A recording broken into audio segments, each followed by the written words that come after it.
السلام علیکم ورحمۃ اللہ وبرکاتہ۔ دنیا میں سب سے پہلا گناہ کس نے کیا؟ تو ذہنوں میں ایک ہی چیز آئے گی کہ عزازیل، جس کو اللہ نے حضرت آدم علیہ السلام کو سجدہ کرنے کا حکم دیا تھا، اس نے کہا میں آگ سے خلق کیا گیا ہوں جبکہ آدم مٹی سے، میں سجدہ نہیں کروں گا۔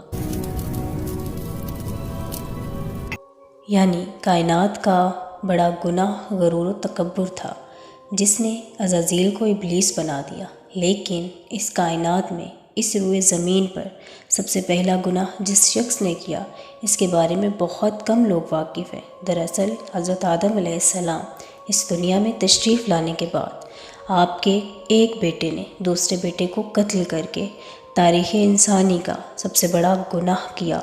وہ قاتل کون تھا اور اسے قتل کرنے کی وجہ کیا تھی، اور وہ معصوم مقتول کون تھا، اور آخر ان سب میں کیا ہوا کہ قتل کرنا پڑا؟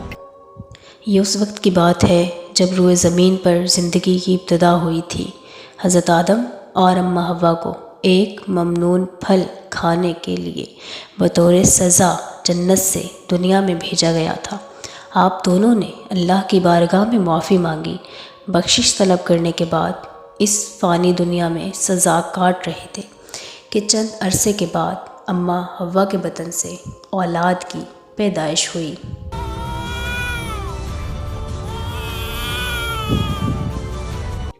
یہ پیدائش ایک خاص صورتوں میں ہوتی تھی۔ جب بھی اولاد پیدا ہوتی تو جڑواں بچے پیدا ہوتے تھے۔ ایک ساتھ پیدا ہونے والے لڑکے اور لڑکی کا نکاح دوسری مرتبہ پیدا ہونے والے لڑکے اور لڑکی سے ہوتا تھا، جبکہ ان جڑواں لڑکے اور لڑکی کا آپس میں نکاح حرام قرار پاتا تھا۔ حضرت آدم علیہ السلام کے ہاں بیٹے پیدا ہوئے، حابیل اور قابیل۔ حابیل کے ساتھ پیدا ہونے والی لڑکی کا نام لیودا تھا، جبکہ قابیل کے ساتھ پیدا ہونے والی لڑکی کا نام اکلیمہ تھا۔ حضرت آدم علیہ السلام کی شریعت کے مطابق قابیل کا نکاح لیودا سے، جبکہ حابیل کا نکاح اکلیمہ سے ہونا تھا۔ اکلیمہ جب بڑی ہوئی تو اس کے حسن و جمال میں بہت اضافہ ہو چکا تھا۔ وہ لیودا سے زیادہ خوبصورت تھی، لہٰذا قابیل کے دل میں شیطان نے شر پیدا کر دیا اور خواہش ظاہر کر دی کہ وہ اکلیمہ سے ہی نکاح کرے گا۔ حابیل شریعت سے واقف تھا اور خداوند متعال سے ڈرتا تھا۔ حابیل نے بہت سمجھایا، حضرت آدم علیہ السلام نے بہت سمجھانے کی کوشش کی، لیکن قابیل نہ مانا۔ آخر کار یہ فیصلہ ہوا کہ تم دونوں اپنا اپنا ہدیہ خداوند متعال کی بارگاہ میں پیش کرو گے۔ جس کا ہدیہ قبول ہوگا اسی کے حق میں یہ فیصلہ ہوگا۔ حضرت آدم علیہ السلام نے یہ شریعت کے مطابق حکم دیا۔ اب ان دونوں بھائیوں نے اپنے اپنے ہدیے کو تیار کیا۔ اس وقت کا یہ دستور تھا کہ ہدیہ لے کر ایک بلند پہاڑ کی چوٹی پر رکھ دیا جاتا اور آسمان سے ایک بجلی آتی جو اس ہدیے کو کھا جاتی، جلا کر راکھ کر دیتی، اور یہ پتہ چل جاتا کہ خداوند نے اس ہدیے کو قبول کر لیا۔ حابیل جو کہ مویشی چرایا کرتا تھا، اس نے ایک بہت ہی پائیدار اور بہترین بھیڑ کا انتخاب کیا، جبکہ قابیل کھیتی باڑی کرتا تھا۔ اس نے اناج میں سے خراب ترین اناج کو ہدیے کے لیے منتخب کیا۔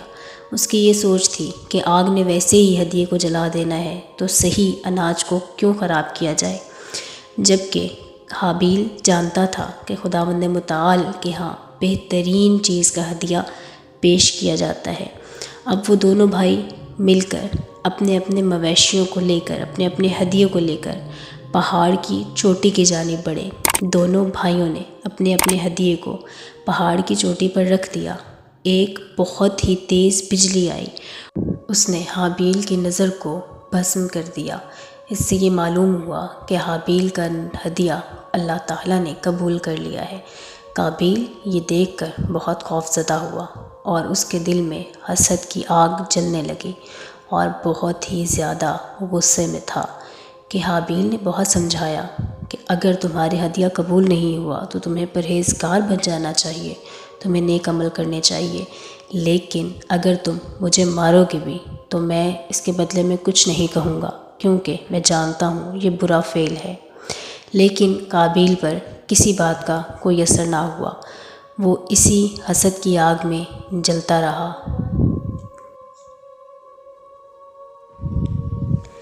لیکن قابیل کے حسد کی آگ کسی طرح ٹھنڈی نہ ہوئی۔ آخرکار شیطان نے اس کے دل میں یہ وسوسہ ڈالا کہ تمہیں اپنے بھائی کو قتل کر دینا چاہیے۔ قابیل کے سامنے شیطان نے ایک پرندے کو لیا اور اس کا سر پتھر پر پھٹک دیا۔ اسے قابیل کو پتہ چل گیا کہ اس نے اپنے بھائی کو کس طرح سے قتل کرنا ہے۔ آخر حابیل مویشی کو چرانے کے لیے باہر نکلا، ایک درخت کے پاس بیٹھا تھا کہ قابیل نے اسے لیا اور بے رحمی سے قتل کر دیا۔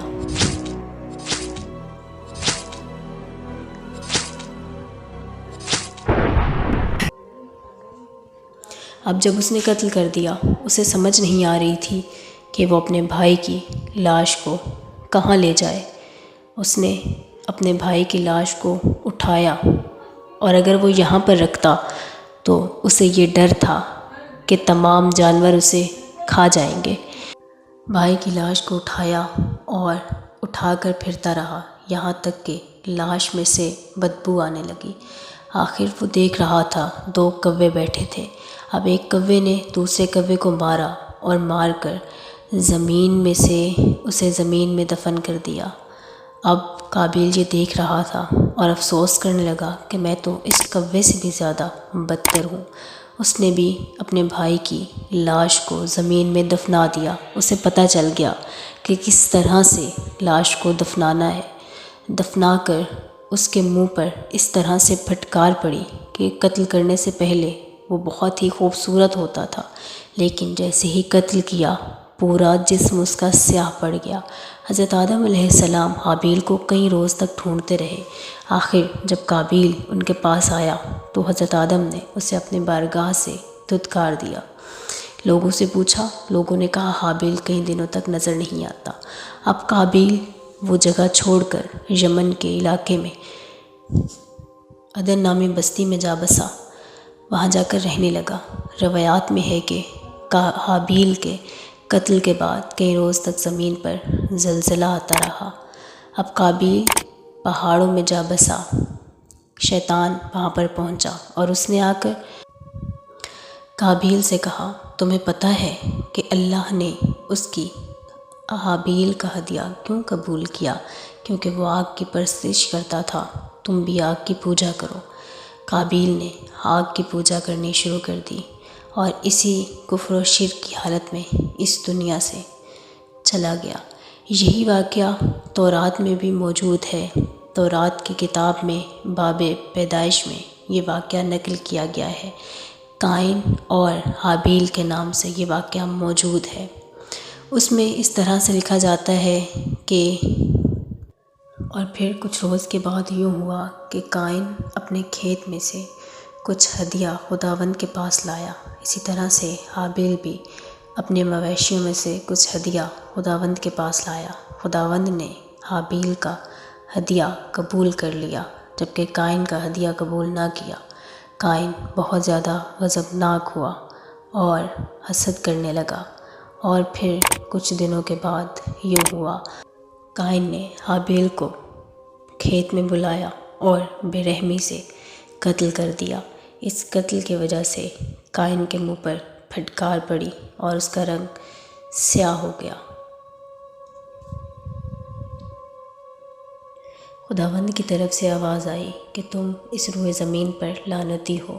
قائن نے کہا کہ تو نے مجھے اپنی روئے زمین سے نکال دیا ہے، اب جو بھی مجھے پائے گا وہ قتل کرے گا۔ اب قائن خداوند کی سرزمین سے نکل کر عود کی طرف جا بسا اور اپنے ہی لڑکے کے ہاتھوں، جو کہ اندھا تھا، اس نے قتل کر دیا۔